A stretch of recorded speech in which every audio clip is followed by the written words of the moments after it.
My name is Reggie Guzera. I'm the conductor, or one of the conductors of this evening's performance. I'm here to give you the pre-concert talk.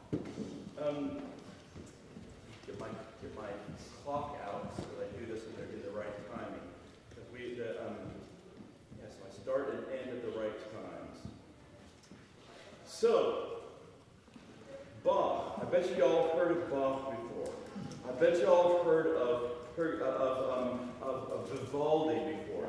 My history with Baroque music was back to my teen years. Really was when I really fell in love with Baroque music, and it really started with mostly Vivaldi. So when you're a young violin player, that Vivaldi two violin concerto was one of the very first things you ever learn, and I absolutely fell in love with it. It was big. I had a buddy in a couple of ninth graders playing Vivaldi two violin concerto all the time. We loved it.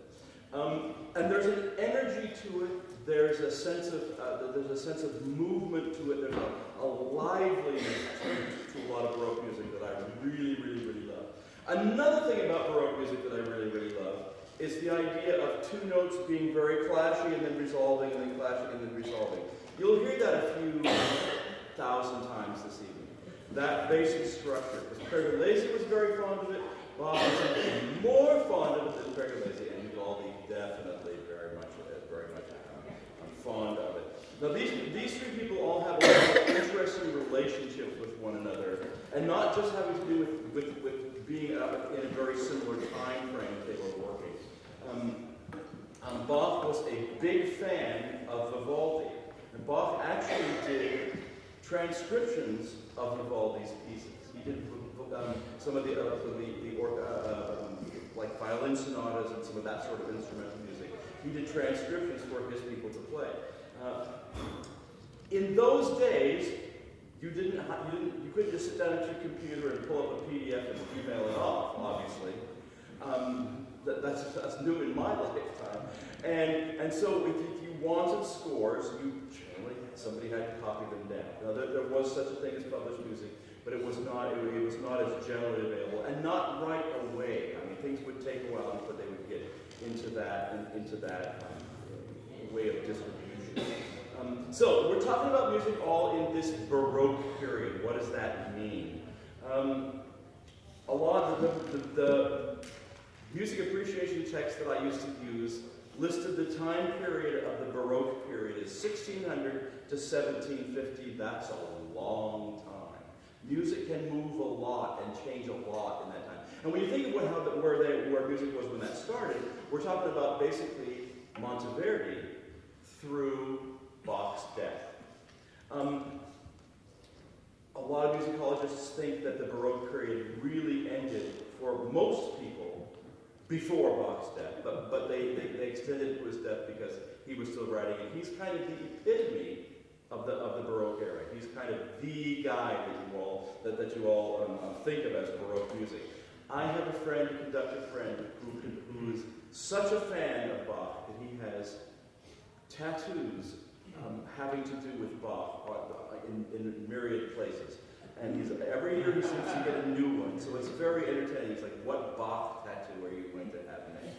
Mark Boyle, what are you going to have next? And so people have liked Bach for a long time, and that doesn't appear to be going away anytime soon. So where do we land in the time period? If we're starting with Monteverdi, I mean, Monteverdi is Monteverdi kind of a Renaissance composer, really. Why do we think of Monteverdi as being it? So the terms get fuzzy. Whenever musicologists we want to put dates on things, it's like, those are all fuzzy. People can have different styles within their own lifetimes, much less for 150 years. But there are certain characteristics that do go together. Some of them have to do with instruments themselves. The changes in the instruments, the changes in where these things would have been performed or where they would have been heard. They all have their effect on what the music is going to be. So Bach and Pergolesi and Bach and Vivaldi. Bach wrote for a long time. He was kind of the old man of the Baroque, right? He was very German, very Lutheran, church musician. He was that guy. Achtung, he was that guy. Pergolesi was not that guy. Pergolesi was from Naples. Pergolesi was born, so what is it here, 25 years after Bach, and only lived for 26 years. He was very young when he died. He wrote quite a few very popular things during that period of time, during his short period of active composition. He was especially popular for his operas, for his comic operas. So you know, the Stabat Mater was a piece. Oh, I read a piece just last week that described the transition of these two pieces from a tear-soaked imploring of Mary to a tear-soaked psalm. So it was like trying to transfer some of these things without transferring the things that they didn't want to do. Pergolesi wrote popular music. I mean, operas of the time were the equivalent of now music theater. I mean, that was a thing that was present in the culture. Everybody knew those sorts of things. There wasn't this separation between what is classical music and popular music. Well, there was some separation, but not to the extent that there is now. So Pergolesi was known for these operas. Of course, during Lent, the opera house is closed, and people still want to go to shows. So what you write lovely, beautiful music about pain and guilt, and so it works out very, very well. Then you can go and sing beautiful music about how bad you've been. So the differences between these two are really significant. I mean, Pergolesi is this young guy writing really popular stuff. Even though there was no such thing really as Italy at that point, he was Italian, he was Catholic. There's a lot of things that were really very different. But when Bach found this piece, but came across this Stabat Mater, and it's unclear whether somebody brought it to him or whether he came across it in his travels. It was like, oh, we got to do this show.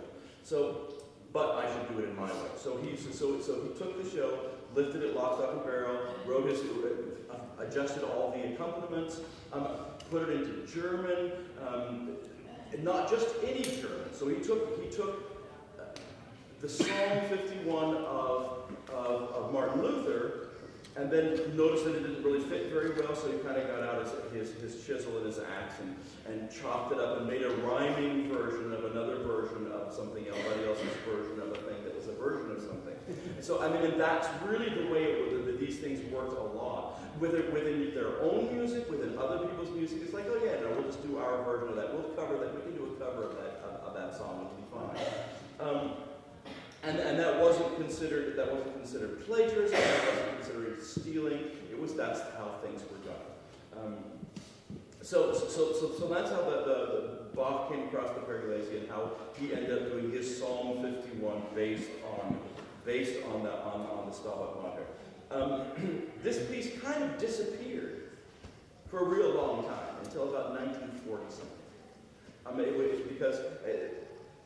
Well, there's lots of reasons why, because we don't know that. But somebody found it and became very fond of it in 1942, 43, and then it started to come back around. Now, the Stabat Mater of Pergolesi has not ever actually gone away. It's still performed quite a bit in its original form, and it would have been an interesting concert that I decided not to do the two of them side by side to see here whether but it was a little too like somebody's doctoral recital kind of thing. So it was like, yeah, I'm going to do that. But the things that are the same, the things that are different are interesting. If anybody has ever sung Bach, here's something that Bach singers never say. Wow, Bach must have been a singer. We never ever say that. Because you have these lines that are impossible. It's like, no, that's how an organist would write, and that's what they think that singers should be able to do. Sorry. It's not what singers do. So Pergolesi was very much a vocal writer. So his style, the way he treated voices, and he was a popular show writer. So the way his approach to melody and his approach to those sorts of things were less technical, less intricate, and more beautiful and more graceful and more lovely. And so you get these combinations of those things, from the Bach and the Pergolesi, the things that are, you find this grace and this beauty and this happiness in these beautiful melodies of Pergolesi, and then Bach is like, and I will fix the places where you should have done it this way, and he fills them in and changes it. So it's we're constantly amazed in the rehearsal process. We're going, wait a minute, this doesn't sound like that. Oh yeah, that's right. This is actually an arrangement of somebody else's deal. So that's why. But it does sound like Bach, but no, it doesn't sound just like Bach. So this is Bach in a way that you haven't heard before. By the way, Pergolesi died, like I said, at 26. He had tuberculosis. One of the things that I find fascinating, we get very complacent and very used to modern medicine and the things that we don't expect to die from, that people usually expect to die from. And 26 got tuberculosis, died, and this is not an uncommon problem at all, or not an uncommon story at all. Okay, so thinking of Bach versus Pergolesi, okay, if you remember Rodgers and Hammerstein, right? The old men of American music theater. And then you remember this show called Rent, right? It was this young guy who wrote this kind of rock musical thing. It was really popular, and then he died really young. So for me, this is sort of like if Rodgers and Hammerstein had come upon Rent and decided to do an arrangement of it. That's kind of how it feels to me. So it's this idea of adaptations. We're always making adaptations of things. Bach was also a big fan of Vivaldi. As I mentioned earlier, he did transcriptions and arrangements of Vivaldi's pieces for much the same reasons. He would find pieces that he loved that he wanted to adjust them a little bit. I want my people to play them, and while I'm writing it down, I might as well write it this way. So he would be very close to Vivaldi's things, but he would change the orchestrations. He would change, move things around to suit which orchestra he was writing for that day, to suit to his use. That way, it would work. So to make it work for him, for the people that he had. Now Vivaldi was a priest. When I first came upon Vivaldi, the fact that Vivaldi was a priest was not in my consciousness at all. I mean, it was obvious if you've ever played Vivaldi that Vivaldi was a violinist. It feels you instantly, when you begin to play Vivaldi, it's like, yeah, no, he knows how this instrument feels. He knows where these things go, and that's why young string players often play Vivaldi, because it's exciting and fun and it fits and it works. So he became a priest, but very soon began to work as a musician, because he was very talented and at a young age. It was very obvious that he was very talented. Now the place that he taught, the Pietà in Venice, you go into a lot of detail, and there's some of the details are a little bit murky. But so I'll tell a little bit of the National Enquirer version of that story. So what was the Pietà? It was essentially it's often called an orphanage. That doesn't quite tell you the whole story. Who were these orphans? Why were they in this place? A lot of them, not necessarily all of them, but a lot of them were the illegitimate children of the noblemen. So the noblemen's mistresses' kids. That's largely who these people were. Again, that's a little bit of the National Enquirer version of that. And you can go Google it. You'll find more information than that. It's more complicated than that. But there was a significant element of that in there. And then these places would always be segregated. The boys would go one place, the girls would go another place. And so in this school, one of the indications that it was a place that was not just an orphanage where anybody found, floating in a canal, and that actually happened. That's actually a thing. That they would find children, babies, floating in canals, and they would rescue them and take them to orphanages.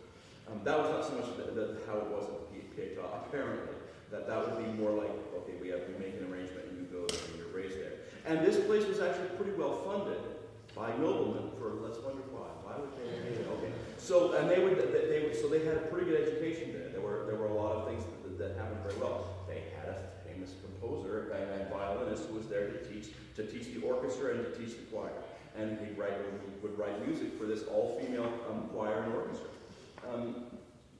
So there was funding for that. So this piece that we're going to do on the second half was originally an SATD piece. And we're doing so That's interesting. How does that work? Well, a couple of things.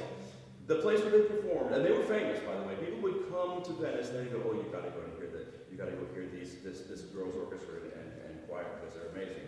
And they would actually do little tours and things like that. But they did not just like we're going to be just right up there, we're out where everybody can see us, because it would be improper for women to be visible, and maybe for other reasons. They were in galleries behind screens. So there's some people theorize that perhaps there were a few priests who could fill in some of the bass parts and tenor parts. Maybe. There are parts from the time period with girls' names on it that says bass and tenor. So it's hard to know exactly how it exactly was done, because the recordings from that time period are not exactly available. So we have to reconstruct what happened, and then you have our fantasies of what happens can kind of get into that. So one of my fantasies as well is that because they were in the galleries, I think there was also perhaps an element of you didn't want to necessarily be able to look straight at these people and go, "Oh, you look a lot like," "Oh, sorry, never mind." That's a personal opinion based on no evidence. So just so you know, that's high musicological study. But anyway, it was this very famous thing, and they were kind of the angels of the Pietà. They were very famous because they were very good. So what we've chosen to do in this particular performance, my original idea was that I was going to rent all original instruments, period instruments. We were going to play period instruments, and we were going to do all four parts with the women's choir in it. And adaptations become necessary. We've done that all. What is an authentic performance? What did exactly they sound like at that time? What was the sound of the instrument? What was the style? I mean, how many musicologists you talk this with, you will have a slightly different opinion. And we don't, without recordings, it's hard to know exactly what to do. So I feel a certain amount of license to make some adaptation. So we're doing it in a three-part version, which combines all of those things, and still has that idea of upper voices doing those things without being really rigorous. I did not buy gut strings for all the string players. I didn't buy them Baroque bows, which are very different. If you're a string player, they feel so different than modern bows. There's less tension in the instrument. The strings are made out of different materials. There's just a different kind of sound that happens. So we're doing my opinion of what that is, blended with all the string players and singers' long history of playing romantic music. So we'll see where we get with all of that. So we're always doing adaptations of one sort or another. So that's what we're doing, adaptations of things. You will also, in the middle of the concert, hear a section by our youth choirs, the girls' choirs, the high school age, and then the elementary, the middle school age choirs. This is these programs have now been going for 5 years. This is the expanded choirs has just been this year. We started with a boy choir 5 years ago, and this year we've expanded it to 4 choirs. And we're very excited about this program. We think that this kind of training is essential for the life of a singer, for the life of a musician. And community choruses really have a strong impact on people's lives, not just for short periods of time. So over the course of the day or the evening, you will see people from elementary school up to people as old as me, and it's really quite lovely for people throughout that range to come and make music together and find things that are beautiful together and lovely together. A couple more little things. We have also a program at Big Club and Mastersingers of using a conducting intern. This year our intern has been Talitha McCall. She will be sharing some of the conducting duties with me. So you'll see at one point, well, 2 points, once during each thing, where she'll stand up and I'll get off the podium and she'll conduct.